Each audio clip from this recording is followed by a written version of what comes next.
If I'm going to talk to someone in the job search ecosphere, right? Mhm. Recruiters, HR managers, or hiring managers or job seekers, and you had to give some of your advice on what you do, which group would you pick first, and what would that advice be? That's a great question. And I would say today, I really do think that my first line would be the senior executive or the leadership level inside an organization. Welcome to the Vision to Reality podcast. I'm your host, Curtis L. Jenkins, and in each episode, I speak with industry experts, thought leaders, and innovators to break down the strategies, techniques, and methods that turn their ideas into reality. Whether your vision is to scale your business, build and lead a winning team, prepare for your next big career move, this podcast is for you. Let's get started and bring your vision to reality.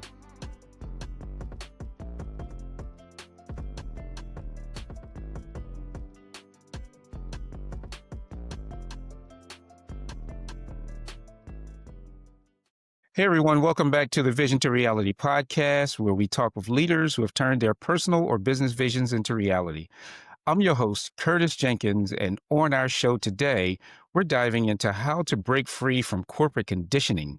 This is a powerful shift that can transform your business, career, or leadership approach. And to help us unpack this, our guest today, Ang Onorato, a human capital executive, conscious leadership coach, and founder of a transformational leadership methodology that blends psychology, spirituality, and business to shape the future of work. Ange calls herself a corporate hippie because she blends psychology, spiritual intelligence, and business together to help individuals strengthen their inner self leadership and transform into the conscious leaders that impact the world. She's also a highly sought after human capital executive leader with 3 decades of expertise in multiple areas such as global executive search, executive coaching, human capital management, behavioral assessment, and supports high achieving and aspiring leaders to break free from traditional corporate conditioning and outdated leadership models so they can narrate and amplify their leadership voices through her proprietary framework called Living Oak Leadership. Her programs are designed to shape the way leaders show up in their lives and work and how organizations develop their critical human assets. Her work focuses on enhancing self-leadership so people are free to innovate, lead with clarity, and create meaningful legacies for themselves and their organizations. Her favorite saying is, though she be but little, she is fierce. And that's a quote from Shakespeare's Midsummer's Night Dream. Ange, welcome to the Vision to Reality podcast. It's so great to have you. Yes. Thank you so much. And every time I hear a bio, of yourself, it just feels like, wow, who had time to do all of those things? So I appreciate you very much inviting me on today. I'm excited to dive into some of our topics. Yeah, let's do it. So the first thing I want to ask you is, why do you do what you do? It's a great question, and I'm going to give you a really what might sound like kind of a hokey answer. Okay. But when I was about 13 years old, I remember very distinctly sitting in my room one night studying and just feeling like you're kind of at that age figuring out what are you interested in just in life and friends and social. And I got this message that what I loved doing was just helping people. At the time, I didn't have the right words for it to say become the better version of themselves, but I just kind of naturally gravitated toward things where volunteering with things, helping people do things differently, learning how to elevate in some form or fashion. And in short, I had this vision that I wanted to be sort of like the next Dr. Phil, kind of on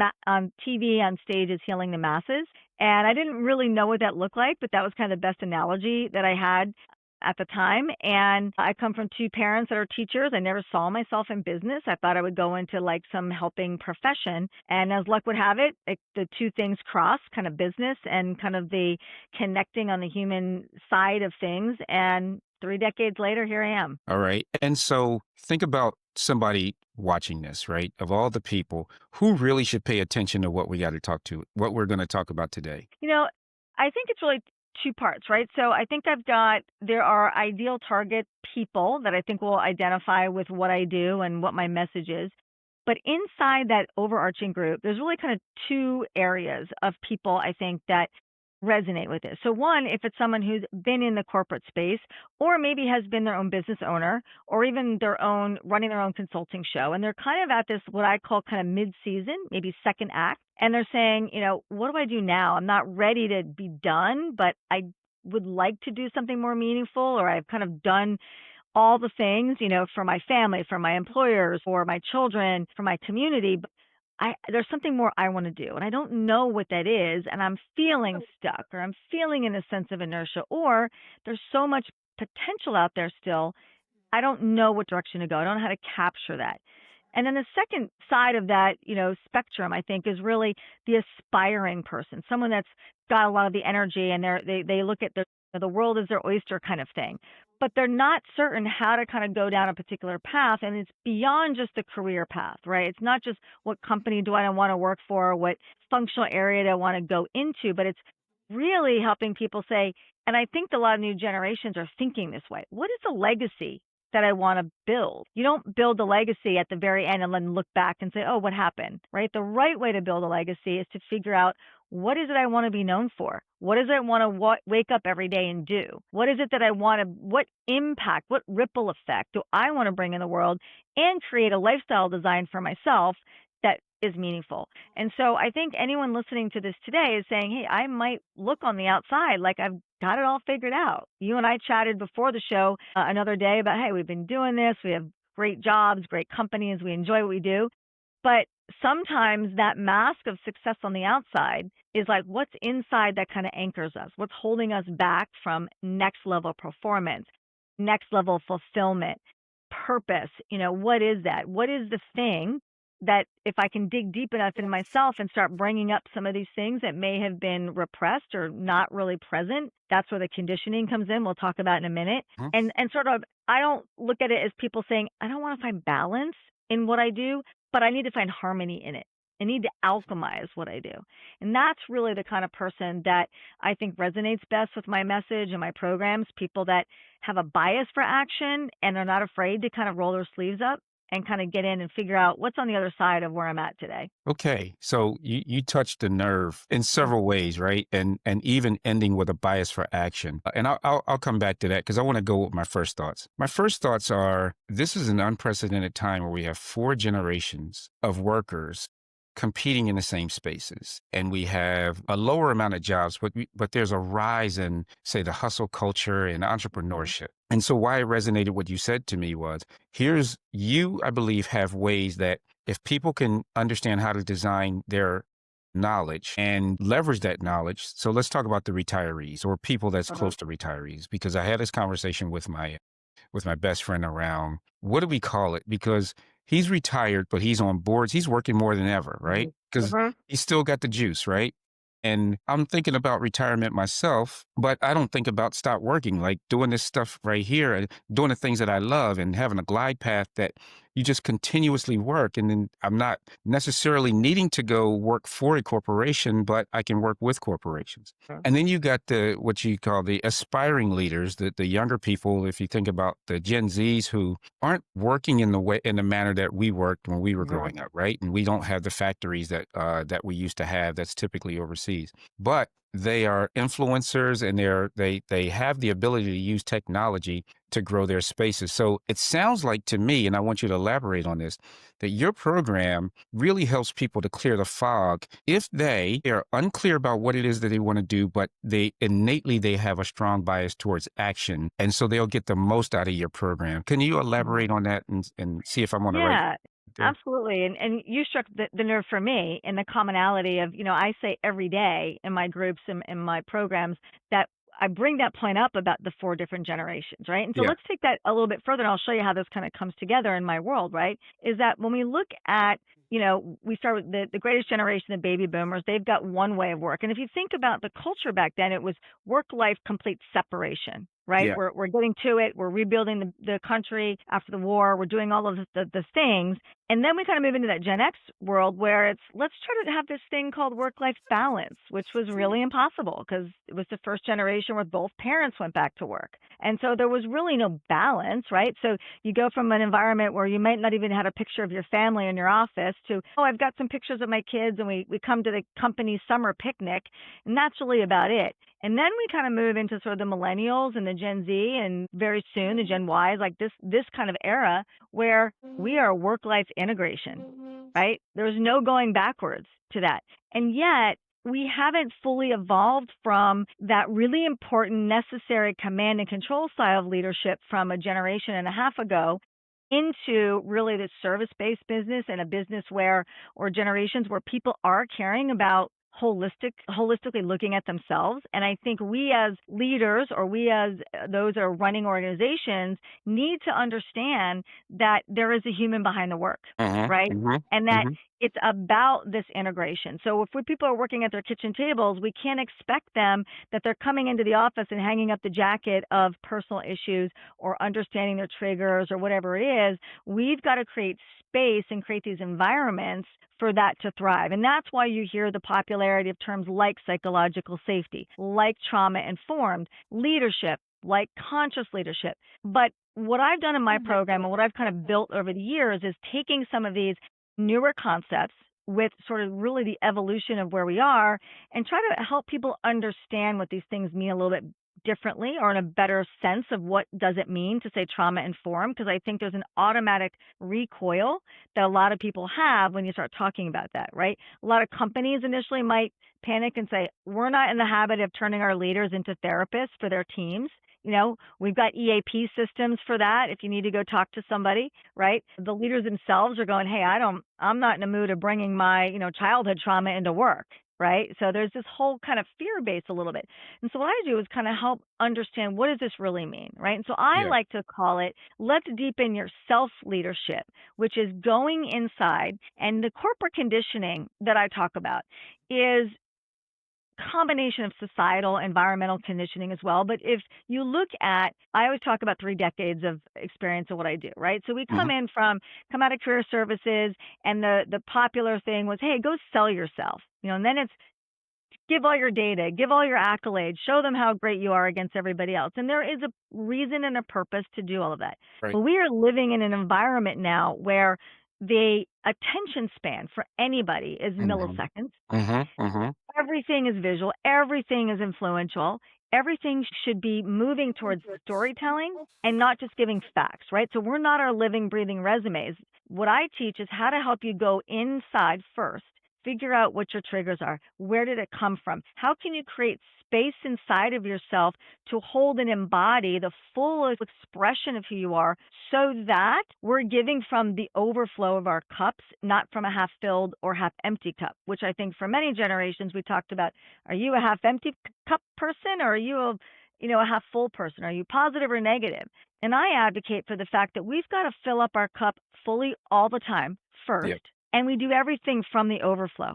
And if we can get in that mindset and shift out of the corporate conditioning of, when someone asks what I do, I have to give them the 10 years of experience with the titles that my company gave me, that my job description said that I do, and we don't really bring any of our own stuff into it unless we're talking about, and by the way, I did this for a 20% increase in productivity, or I did $1 million. And those are important. But when I'm working with leaders getting ready to go for an interview, for example, or a panel discussion, or even be interviewed on a podcast, I say, let's get your narrative first. And that process means a very deep internal excavation. And I use that analogy because it's like you're going into Egypt and you're diving very deep in the dirt and you're in the dust, and you bring up all these artifacts and you dust them off. And then you put them together and see, what shape is it taking? So the conditioning for all of us is that we've all, as children, we were allowed to be creative and do all the things. And then it's by first grade, it's learn this way, raise your hand, do everything, go to school this way, go to your work this way. And so we're breaking that mold. We're breaking that conditioning, but we're honoring why it exists so that we can have some uniformity and some cultural connection with our organizations. But we've got to bring the current moment. And the future of work is now. And so each of us has our own individual narrative, what I call our leadership voice. And we get there by going in and saying, what is it about me that makes me special, on top of the credentials, the experience, the data, the outcomes that I have? So when we can tell that story, we start there. We start with that narrative, and then we say, and by the way, let me tell you how I do that. Then we have all the freedom in the world to talk about our accomplishments and our accolades. And I'll give you a quick example of that, Chris. Prior to me doing this work and developing this, I was like everyone else. If someone asks, what do you do? I'm like, well, I'm an executive recruiter and I work for one of the big global firms and I've done blah, blah, blah. The problem is, if I'm out in the market right now looking for work, or if I'm trying to differentiate myself for a big internal promotion, I sound like everybody else. There's Yeah. millions of wonderful executive recruiters out there that have not all of them have a clinical psychology background. Not all of them are trained in the modalities I am. Not all of them spent an internship working in the addiction space. So I understand the connection between work and people that are struggling with things behind the scenes. I can see things differently. Not every recruiter can do that. But if I'm leading with that as my voice, I'm not landing anymore. It might have Yeah. worked 20 years ago. Yeah. But people need to know what makes me different, what makes you different. And that's really where Living Oak leadership comes from. And I know you have a lot more questions, but if you don't mind, I'll give a 20-second No, overview of keep going why because I'm Living Oak. telling you, I'm loving this information that you're giving me, and I'm grateful for it. So please keep going. Wonderful. Well, I developed Living Oak leadership as not just a fancy company name, right? It was actually an evolution of my own LLC company I've had for 20 years. And I realized there's more to this. And so it started as a metaphor. So when Mhm. we think about a powerful oak tree, right? 100-year-old oak tree, it is powerful, it's strong, it's towering, it looks exactly what you think it is. Right. But like with any tree, when you take a cross section of that and you see all the growth rings inside of it, Mm. every growth ring tells you something different that has Uh-huh. impacted that tree during its lifespan. It's still thrived, it's still doing its thing, it's still being a tree, it's providing shade, it's creating, it's spawning acorns, but there's all of these imprints. There's all of these impacted things inside that. So from there, what I think of is growth rings are like thumbprints. We're the same exact thing.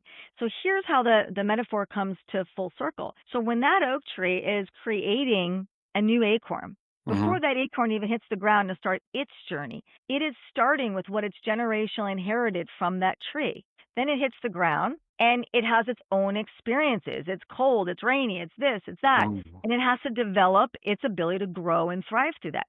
And then it also has the third thing is how does it perceive the world around itself?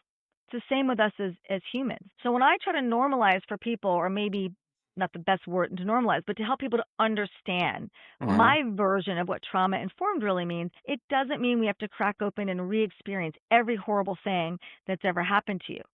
But it could be a result of things that were just unprocessed in our generations ahead of us. It could be one event that just happened when we were 3 or 4 and didn't have full command of language, and we're absorbing that. And others, as we grow and develop, it's how we've learned to perceive the world, which become the stories in our mind. So we are these beings, and it doesn't matter if we've grown up in the best environment, the worst environment. We all have the things that ultimately, bringing it back to leadership, when people say, hey, I thrived, I look good, I came from nothing and now I have a successful business.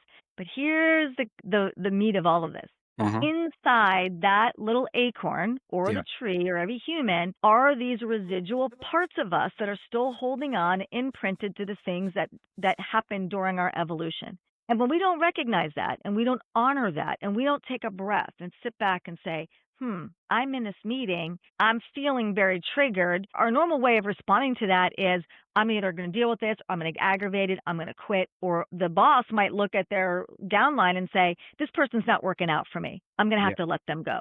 When sometimes it can be as simple, it's hard work, but it's a simple concept to say what part of that person might be triggered in this. And through simple line of questioning, by sometimes offering space, just giving them a moment, learning for ourselves how to pause, take a breath, say to ourselves, one of my favorite, this is where the spiritual intelligence comes in, a very common Kabbalistic methodology, if anyone's familiar with that, is to say, pause, what a pleasure. Mhm. Meaning, in this moment that I'm feeling this way, there's a pleasure, and what is it that this is trying to show me? It's not just what's this challenge I need to overcome. What is it I need to work on and look at to hold bigger space, to embody more, so that I can get past this? And when we do all of those things together, Curtis, when we think about Living Oak as that metaphor, we understand what goes on inside of us.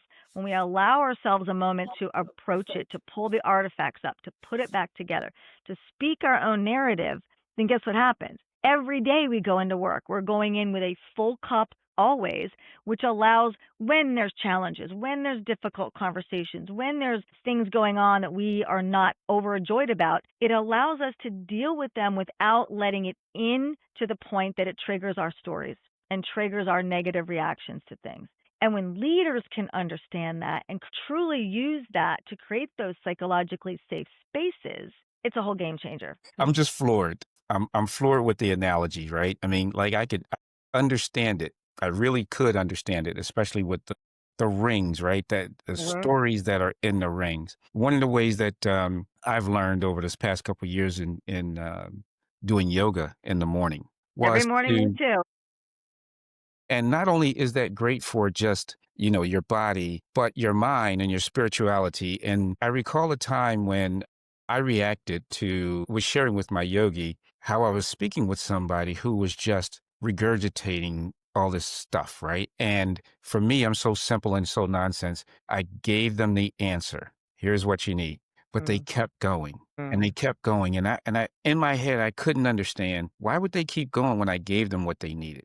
And what he mm, said to me was, what you were getting was all the things that led up to that space, right? Their beliefs, their feelings. And although you gave the answer, they had a need based off of who they are to continuously let this out. So at that point, you mhm, just kind of give them an audience and let them. And from that perspective and that point on, I've been able to be a better listener as a mhm, result. And just to kind of highlight a couple things that you said within my leadership style, right? I have these three things that I say that I do. I protect you, I correct you, I direct you. And it's all mm, about where you want to go and who you want to be. So my nickname, they call me the mayor because I'd walk around the building all the time and connect with people. I know everybody's names, including mhm, people that service the building.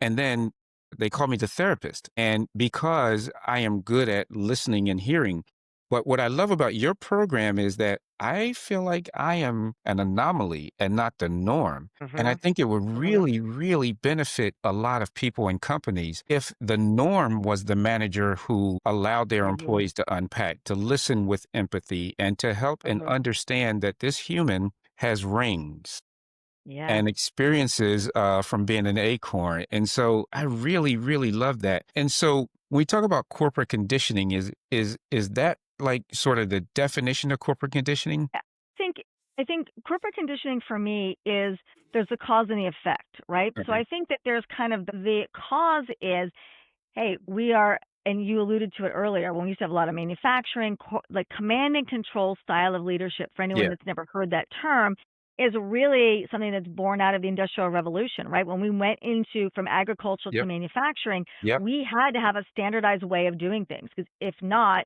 things were not going to be produced the same Yeah. coming out of the other end of the assembly line.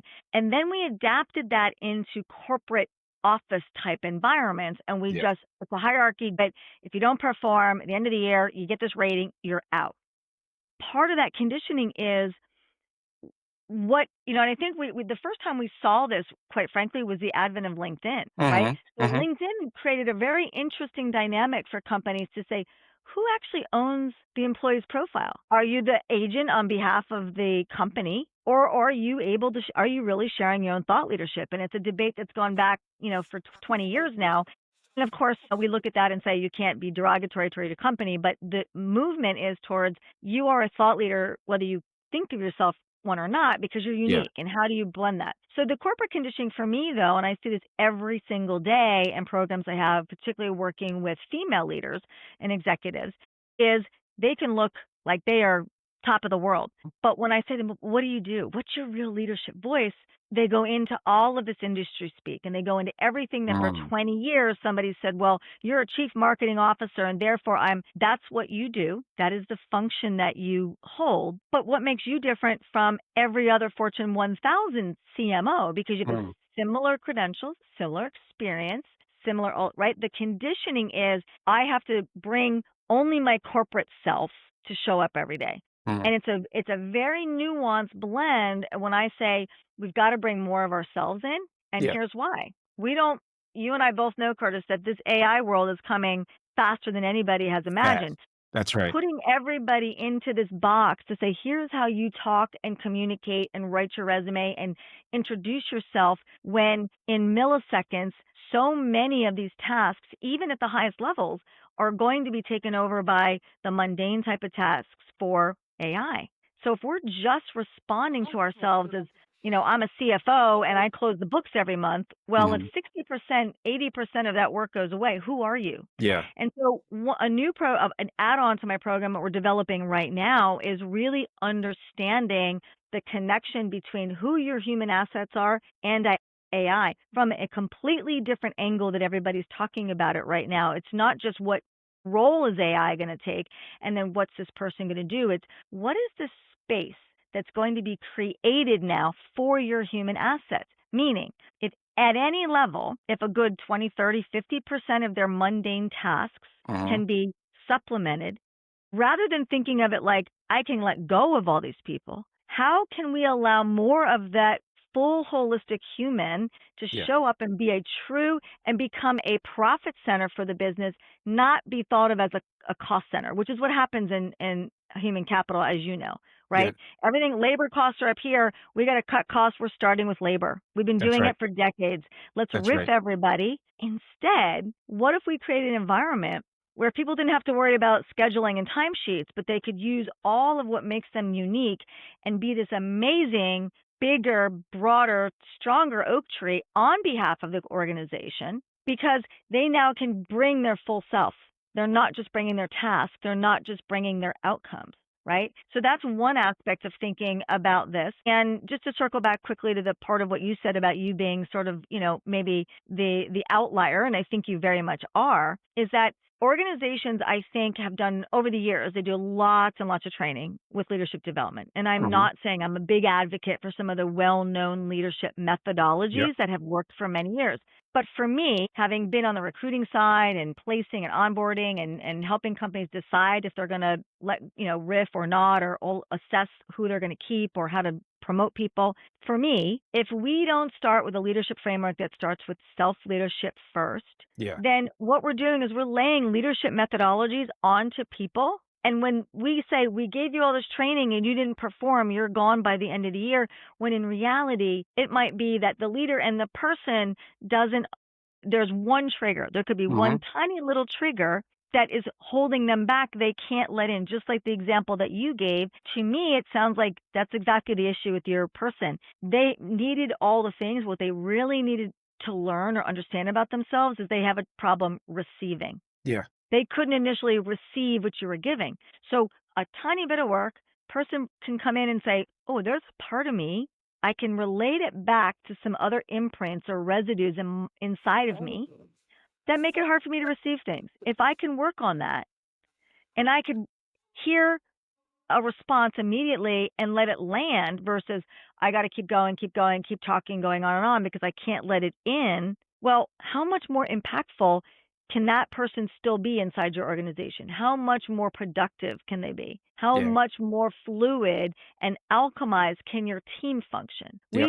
We love, especially in the HR space or talent acquisition space, we love giving people performance reviews and 60s and all Yeah. kinds of things and Yeah. assessments. And I spent part of my graduate program honing in on, specializing in assessments. Here's a really interesting contrarian thought on that as well. They're very valuable and helpful. I think the same way you could look at someone's astrological birth Yep. chart, right? And say, here's Yep. how they think, here's how they process, right? But I've had clients that have used an assessment at step 2 in an interview process where they've decided they love the candidate in the first round. The second Yep. round, they didn't like the score they got on the assessment. Well, they're not even understanding that in that moment, if that candidate is answering the question and there's a question in the assessment that says your boss comes in and they want you to work on a Saturday and you've got a family commitment, how do you handle that? Right? They might respond one way. By doing this inner work and enhancing your self leadership, they may learn, hey, I've got to create boundaries. So I'm going to answer that question Yeah. differently. Yes. That entire assessment is going to be different.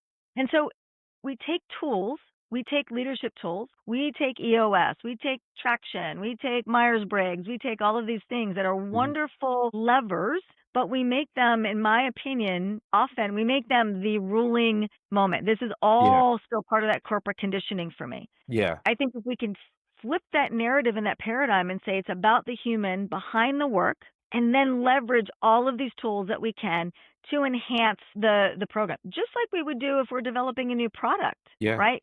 You enhance the little features and benefits later, but if Yeah. you don't have the core product that a market needs and is solving major problems, it doesn't matter how good your little tweaking features and benefits are, right? Yeah. You're hitting all these bells on me, right? Like, so I am a coach with an organization called Dent, and their Mhm. program is called Key Person of Influence. Which you and I And they both love. Yep. and they have that 5-step process, right? Pitch, product, profile, publish, and promotion. And then also my book, my first book called The Only Job Search Book You'll Ever Need, which I'm updating, right? And we'll be using some of these conversations to be part of it, talks about using the 4 P's of marketing, and that's product, Mhm. price, promotion, and pitch. And so, I mean, product, price, promotion, and position, and they Mhm. all converge. And so, as you were talking about your program, what I was thinking in my head was I was imagining being at Shark Tank, Mm. and I got a panel of interviewers. And in that moment, what they do is they talk to the sharks about, first they start off with the financial facts and their business. But then one of the sharks will ask, "Tell me your story." And I looked at what your program does. You are teaching people to be almost like individual entrepreneurs Mhm. that can actually pitch their product themselves in a way that their marketplace, i.e. the Mhm. panel slash the job search industry, would see them as a value and would Mhm. want to purchase, i.e. a price, give them a salary to help them build their company. So I really love how everything just kind of ties in that way. And you mentioned too, you said you help women. Is your program primarily focused with women, or do you do women and men as well? Yeah, so that's a great question. And so I have a program that Okay. does target and focus specifically on, women leaders, Okay. but the rest of my programs are for men and women because honestly, I feel that we're at the end of the day, doesn't really matter our gender. We all started out as the same kind of acorn, right? With the same sort of impacts around the world.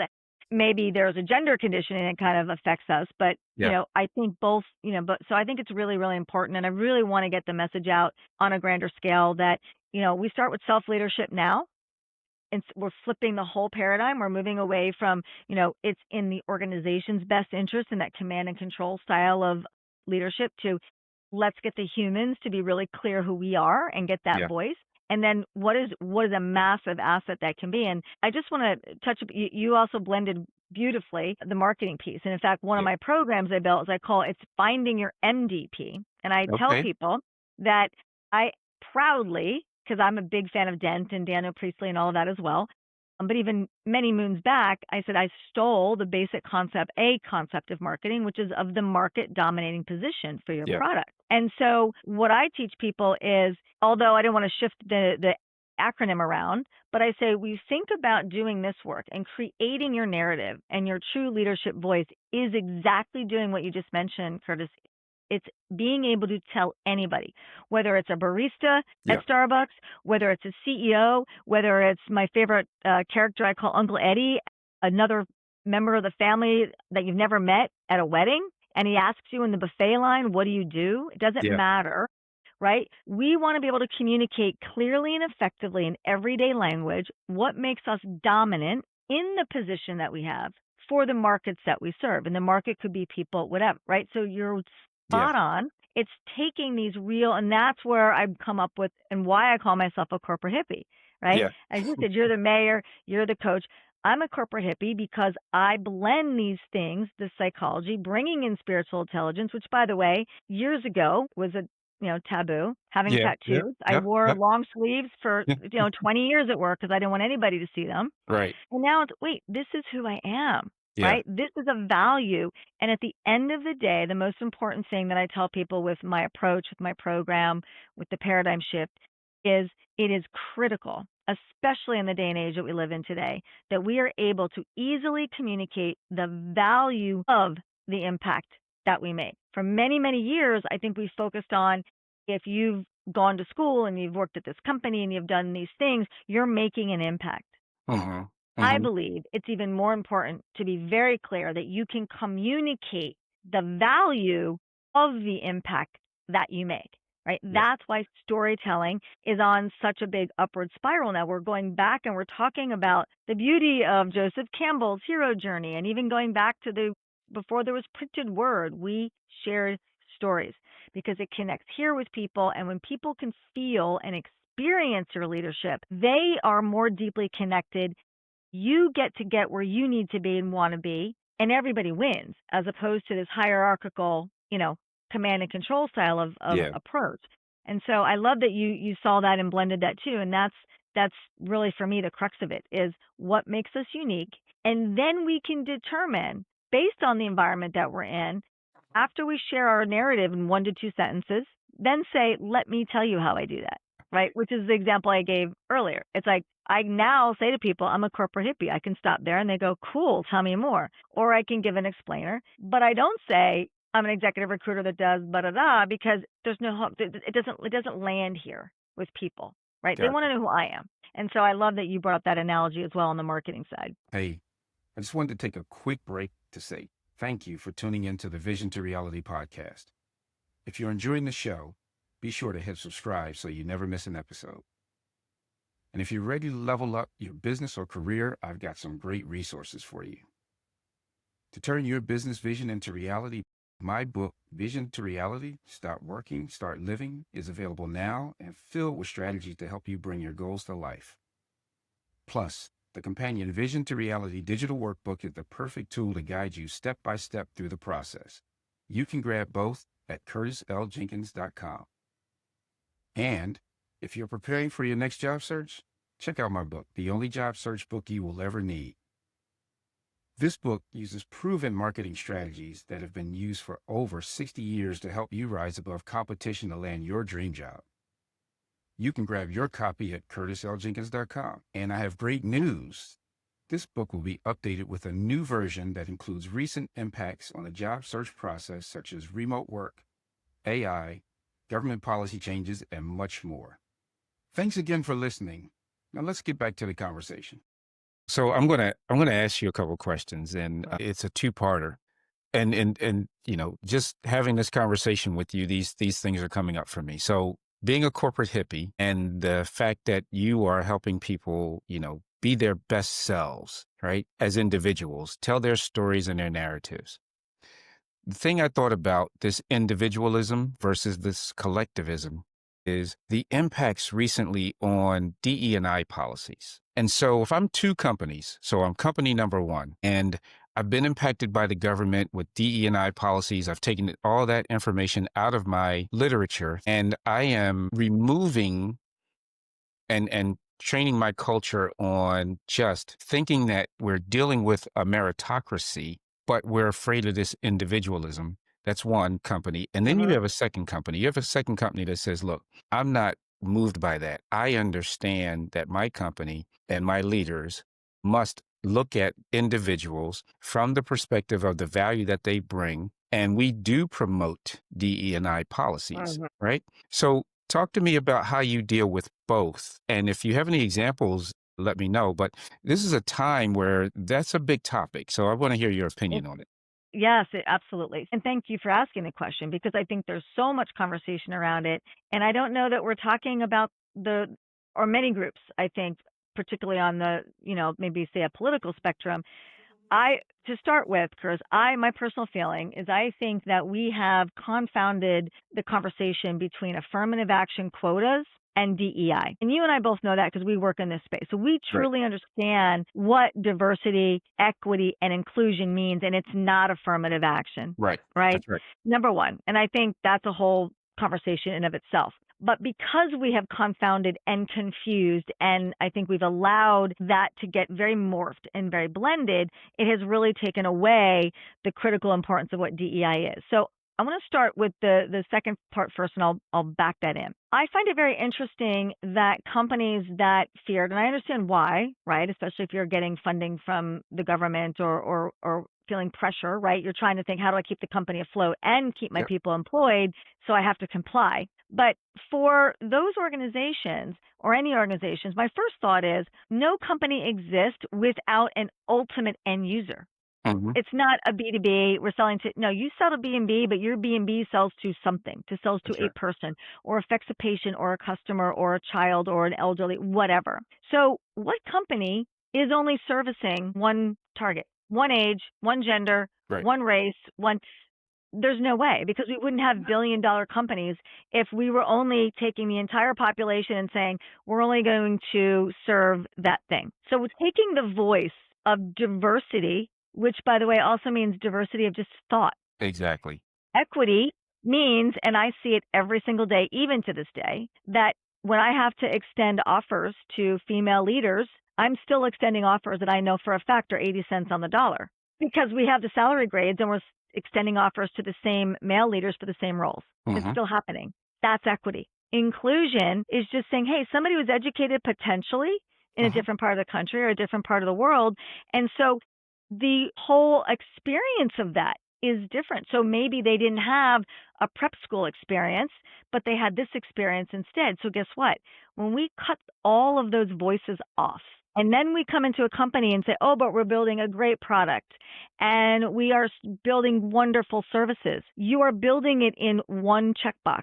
Hmm. And you're trying to take that approach and you're trying to make it universally understood, accepted, and connecting to your overall target customer base, which are not just one little population. So you're taking away the voice, you're taking away the experience that could increase sales exponentially. And I'm not even talking about the years of data and research Right. that we have on DEI. I'm talking about it from a basic perspective that when you take those voices away, other voices don't be heard, they're not going to buy your product, Hmm. Hmm. right? So in your second example of, and so my answer to the first company that feels they have to acquiesce is to be very, very, very conscious and very aware that that's what's happening. Those are the voices that you are removing, not just from who you hire and Yeah. not what the complexion of your company looks like, but what the energy that goes into every product that you produce, the Hmm. programs that you provide, how you execute on them. Because when you remove the focus on trying to make sure there's diversity, that means your execution teams may not be as diverse. You don't have alternate thinking. You don't have creative input to build something different. So are you fully servicing your markets in the best and highest for maximum revenue growth? So to think about that and say, okay, if we're afraid of calling it this program, then how else can you utilize and celebrate and promote and give space to the people inside your business so they can provide that level of creativity and uniqueness, even if you can't call that label, right? Hmm. And so the company that is saying, hey, this is important to us, and we kind of get it. To me, those are the organizations that fully understand that DEI isn't what it's been made out to be. And they're celebrating the fact that if we want to sell more and we want more loyal customers, then we have to have a variety of offering that looks and sounds and buys like our diverse audience. So again, we're going to do our marketing that way. We're going Hmm. to whatever. We're not going to promote. We may not go do billboards. We might not have any longer a module in our recruitment operations that Hmm. we're proving that we're being diverse, but that doesn't mean that you don't operate that way. It doesn't mean that you can't be open-minded to say, when I'm interviewing people, this quote unquote diverse or inclusive, employee isn't the best, right? Hmm. And I think we get to that a lot on let's say, for example, on the able-bodied versus non-able-bodied. Yeah. Without having someone on your team, for example, that might be in a wheelchair and you're developing building products, and someone's going to say, well, can't we make one light switch that's a little bit lower or that has a toggle that does, wow, right? So doing Yep. that, does that create, why would that create a whole, so that's the way that I see this, Curtis, is that I think at leadership level, if Hmm. they can expand, and I know we can do a whole nother show on this as well, Yeah. but I would argue that those senior executive leaders that make the decision whether to embrace DI or not, Yeah. they could do some of the inner work and say, what part of me is most triggered by feeling like I can't run my business towards our corporate beliefs, but what's been brought on us? How can I embody that? How can I hold more space to lead this company through this challenge and be a voice for what I just mentioned. Yeah. That it's not about quotas. It's about servicing who we're servicing, and we need all of those people that can't hold that space inside themselves, even if they've got the best titles and they've come from the best MBA schools or Wharton or MIT, they're still human. Yeah. And so if we can reach those people and help them understand these things, then I think that you're going to find some of this division and some of this confusion around leading businesses and coming back to the real purpose of why does the business exist in the first place? Who do you Yeah. serve? Nice. I really love your answer. I'm glad to have worked for or be a part of companies that are more on the side of understanding everything that you said and setting Mm. it up where we're not being moved by outside policies and that we do recognize. And I think that's why, the companies that I work for do some tremendous growth. So I was thinking about if I'm going to talk to someone in the job search ecosphere, right? Mhm. Recruiters, HR managers, or hiring managers or job seekers, and you had to give some of your advice on what you do, which group would you pick first, and what would that advice be? That's a great, great question. And I would say today, I really do think that my first line would be the senior executive or the leadership level inside an organization, call it whether it's HR business partner, whether Hmm. it's CHRO, that or it could be the leadership that's responsible for sort of OpEx or, Hmm. kind of culture, people and culture. A lot of different companies call them, because if we don't have the right people in those roles to start communicating this stuff, and then we get into the action of how do we get then the hiring authorities, the C-suite on down levels authorities on board with this change, and not just in a, this is the only way we're going to do it, we're afraid to not do it, let's just comply, we're going to move into a space we're doing less, we're doing more with less employees anyway, right? Hmm. So they're deferring, I think, to a lot of those things. But I think my approach would be talking to the people inside businesses that are specifically put there to be kind of strategic shapeshifters, basically, right? That can Mm. come in and say, here's how we need to unravel traditional corporate thinking, corporate conditioning around hiring processes, around how do we think about our human assets? How do we think about what is the future of work really going to need? Because in most organizations, you've got very standardized ways in which, not even referring to recruiting operations Uh-huh. strategies, Mhm. is a whole nother, piece, but Yeah. just in the historical way in which organizations typically staff their businesses, that now when I go back to my start in my search experience, my career out of the gate, Fortune 100 down to mid-sized companies, it didn't matter. They all looked at their executive recruiting partners as strategic advisors. Yeah. I have seen that shift dramatically over the last, couple decades, where we are just thought of, no matter how skilled we are, how tight with the relationship, how well we know the industry, how we are as consultants in this space, really can provide such unbelievable thought, partnership, and decision making at hiring levels for companies. Through many other dynamics, we are now being relegated to just another vendor in large cases. Like, the mentality of it is, I've got LinkedIn, I've got job boards, I've got, do I really need to pay these high fees? And I'll argue that sometimes searches can be very pricey, but without that extra bit of strategic advisory in terms of why you do what you do and why you look at candidates, why you interview a certain way, what is the meaning for bringing these people into your organization? If we can't find the people inside the organization that can change that thinking for all of the other leaders, then we're going to be continuing on this hamster wheel. So for me, it would be really targeting those people that are brought into a company that sit in the seat to provide change, to Mm. provide internal strategic advisory, thought leadership, to help leaders think differently. And this goes into everything we just talked about, Curtis, too. It goes into how do they think about manage 4 different generations? How do we Yeah. think about technology? How do we think about holistically how workers are demanding more work-life interaction? That's right. You've got to be thinking about all of these things. And DEI, for example, is one of the most important parts of that conversation. And I think because of what's happening, maybe the time is ripe that we have that conversation in this way. right? As opposed Yep. to just from a policy perspective and Yeah. what can't we do anymore or Yeah. compliance, right? Yeah.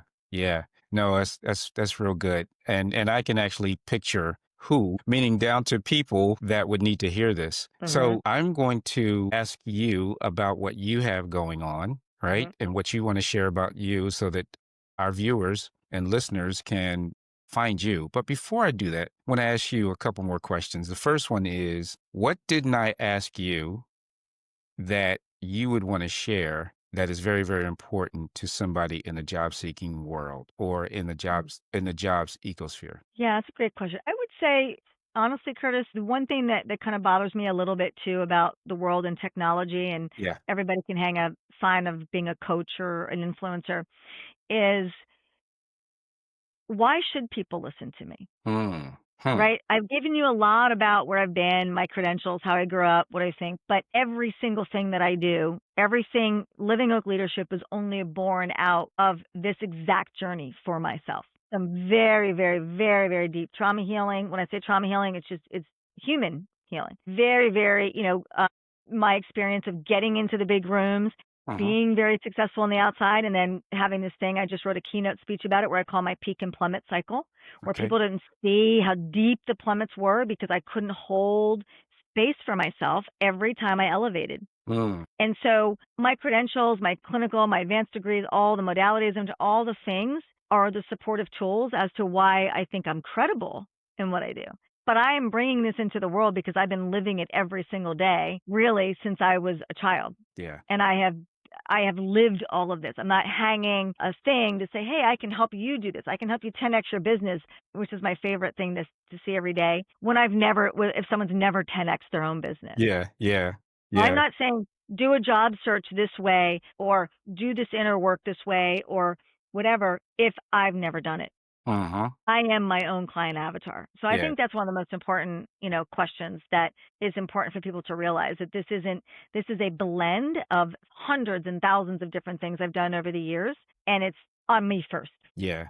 Yeah. I like that. And what I also love is your term corporate hippie, because when we were preparing for this talk here, I looked at a couple of your articles, right? And so I Mhm. thought about my own corporate conditioning, and your articles sort of go, at least your titles go contrary to the way that I believe, right? So I'm gonna Mhm. just talk about a couple, and then I just want your thoughts on it. So the first Sure. one is stop whiteboarding your vision, start embodying it.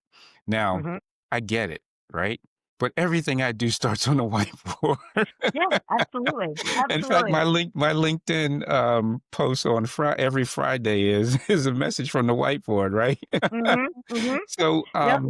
so tell me a little bit about what you mean there. Yeah. Well, I'm so glad you brought that up because it's so funny. If you could see, and I'm a very active daily journaler too, I'm a Yeah, very visual person. My whiteboards that's all my journals are. That's not a yeah, lot of writing. It's whiteboards and diagrams, even as I'm figuring out my own self, yep, right? So yep, I kind of did that on purpose to be a little contrarian because what I mean by that, Curtis, is that we've all had the experience, particularly if we've been in any kind of leadership, or we'll do like a off-site or we'll do a quarterly meeting or whatever. And of course, we need to see where we're going, right? We can't yeah, hit a target that we don't see. So I yep, love whiteboarding for that purpose. And there's always that energy, that collective energy when you leave the meeting or yep, whatever. And then what happens though? We walk out the door and a week later or whatever, we get stuck into our own busy functions of what yep, we need to do to hit our right or whatever. And what I typically find that's human nature in many ways as well. But what I've figured out is that some of the reason that the true depth or the true ability to really meet a lot of what we are whiteboarding is because it requires collective team and collaborative work. And if you've got a bunch of leaders that are saying, well, I can do this thing. And if I build this and I, become a great thought leader for the company or what happens when they can't hold that space for themselves? yeah, They yeah, understand it. They're on board with it. They know it's a beautiful strategy. So it's got 9 of the 10, pegs to it, but we can build the things. We can get this red solo cup and we can fill it almost to the top. And then we go, but I can't hold space for me to really step into that role and ever do a presentation to the board of directors. I would implode or I'd freeze or I'd whatever. Right. And so to me, when I say stop whiteboarding it, start embodying it, it's like okay, we've got this plan. It makes sense. It's exciting. It's energizing. Then what do I need to do for my part in this? What Yeah. part of me do I have to bring up and strengthen? What muscle memory do I have to create? Where do I have to create more space inside my container to hold this new thing? And I think for me, that's the blend of very traditional leadership methodologies, command and control. So I'll just do it. It's a plan. It's a goal. It's a number. And we need every one of those things or Yep. nobody hits the number. Right. But if you're asking an entire team of people and then they're downline to do certain things, that big pieces of them, and some of it's really unconscious to us as well. We don't know Mhm. that we might have an automatic freeze reaction to something that was an imprint from our growth ring back in the day. If we're not doing that work, then we're not fully even embodying the whiteboard. Yeah. Yeah. That's what I mean by that. And I've experienced that at company retreats. And the first time I did one, and I'm a project manager, so I don't understand speaking without action, right? And Uh-huh. I've watched it happen. And I said to my boss at the time, I said, I don't want to go to these strategy retreats anymore. And he said, why? I said, because ultimately all of this should come to me and my team, and it doesn't. It stops. And I Mm. don't know what's stopping it. And it was so funny because after that conversation, I was invited back, and we did put some plans in place that we take it from these thoughts all the way through. Because look, I trademarked the art and science of vision to reality. I have to live it, right? And Mhm. so, if it's just vision and you're not making it real, then, like you said, it won't work. Yeah. I love that. I love how you put that, and there's a lot of lessons learned from people watching this that can understand. You got to actually take it and make that bridge, especially for the people that are Mhm. not there, right? Because they're the ones Yeah. that actually going to do the work. Mhm. Your second Exactly. one, and this one hit me too, right? 'Cause frameworks. I do frameworks all the time. So Ooh. why leadership frameworks fail without nervous system intelligence? And I'm like, I'm dying to know, what is nervous What system is all that? intelligence? Because I don't want Yeah. my frameworks to fail. Great question. Thanks for that one as well.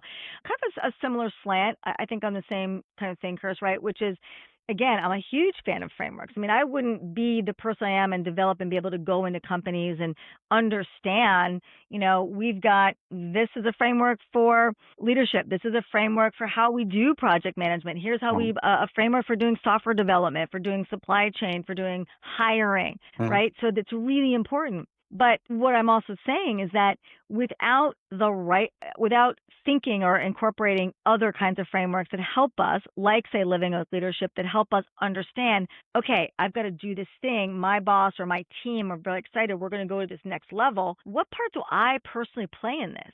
And if this is the kind of thing that is going to require me to step out of my own comfort zone, and I'm going into every meeting, or I got to do this weekly update, and I'm sick for 24 hours before, or I hate going, or I don't want to do it, or I'm I'm a ball of nerves. I'm so anxious, and we have no idea how to regulate our own nervous system. Then we go into these meetings. We make big mistakes. We are not detail oriented. We don't speak correctly. We drop the ball on things. We get agitated by somebody that won't shut up or someone who doesn't give the right information, right? There's all our nervous system is just a thermometer that tells us what's going on the inside or mm, what's not going on the inside. So really what I'm saying is frameworks are vital, but again, if it's everything else, if we're just doing what we've been doing for decades and generations, which is plowing through framework after directive after whatever, and we're not bringing in anything about what do I need to personally develop in this? How do I control my nervous system on these things? How can I make sure that I am standing up and embodying what it's going to take for me? What's my energy to do? And the important part really with this too, Curtis, is that there's so much conversation and discussion around burnout.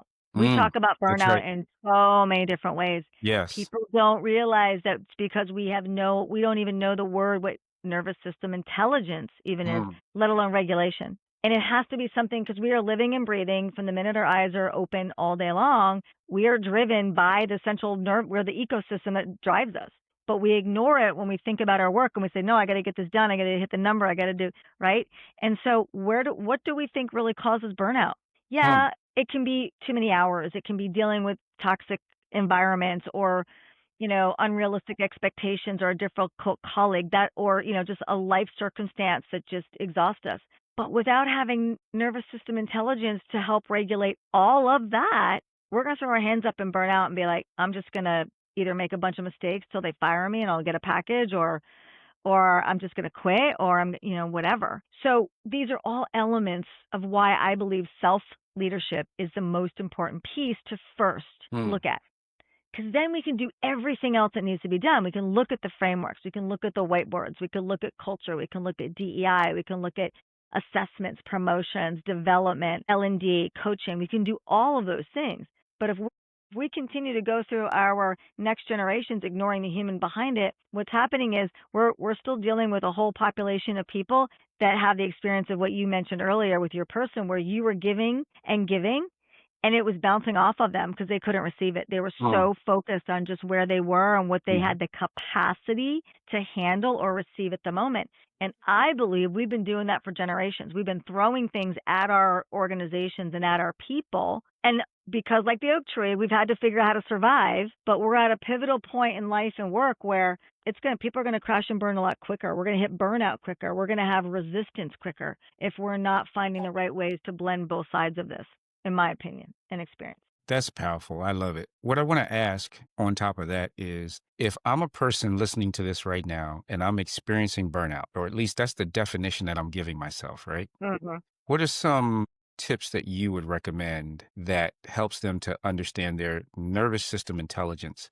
to help them work through the burnout? Yeah, a great question. And some of this, you kind of see it all over on social, and everybody kind of Hmm. says, but sometimes it is. I don't want to get into the discipline and do this and that, but sometimes in the actual moment, there's a couple different things that can be done. The first I mentioned earlier, which is when we're in the moment with Hmm. somebody or something, is to say to ourselves right then, inhale, pause, say to Hmm. ourselves, pause. What a pleasure. Why is this in my movie right now? Mm. And why is this even happening? It's happening to me. I mean, it's happening for me, not to me, really, right? So say yourself, okay, do I need to learn something from this? Do I need to get something from this? Do I need whatever, right? So just take a quick second, pause. What a pleasure. I'm going to elevate from this. Why is it in my movie right now? What do I need from this moment?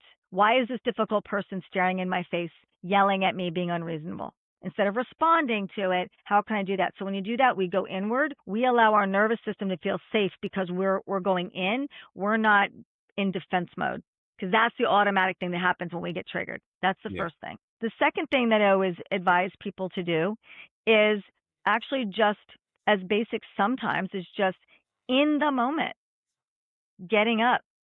Sounds crazy, but doing this thing we call shake your nine gates. It's Mm. actually, you turn your camera off if you're on a call, you stand up, you just move, shake the arms, shake the head, do a little tapping. Get this. What happens is it's a pattern interrupt. Okay. It gets the nervous system that is preparing for some sort of response, whether it's fight or flight, which, by the way, we were all told that and taught that in 8th grade science Yeah. class, but we actually Yeah. have 5 different. We have fight, flight, freeze, fawn, and faint. Mm. And I can get into them deeper in another time because it's not complicated, but it's we don't just fight or flight. Sometimes we respond by freezing. Sometimes Yeah. we respond by fawning or people pleasing. Sometimes we respond unconsciously to what they call fainting. It's not fainting on the floor. Right. It's just almost like a disassociating in the moment, Yeah. right? Yeah. So when we don't get up and just shake off, it's like when you're sitting, your dog is sitting under your desk while you're walking or working, and then they get up and unconsciously they stretch and they shake and they go about their business. They are shaking off their nervous system hundreds of times a day, Mm. right? That's why dogs don't, that's why they can take our energy. It's why they can receive so much of our stress and trauma and whatever, because they're shaking it off. So sometimes two small little things like that help Yeah. us to just remove, and it allows us to stop for a minute and tune in that we are a complex ecosystem and not be in the mode of responding to what's coming at us in those moments. Thank you so much. Listen, this was an amazing conversation. I can talk to you for hours. I think we could really solve a lot of the world's issues together, Curtis. Believe me, I think this is the first of many.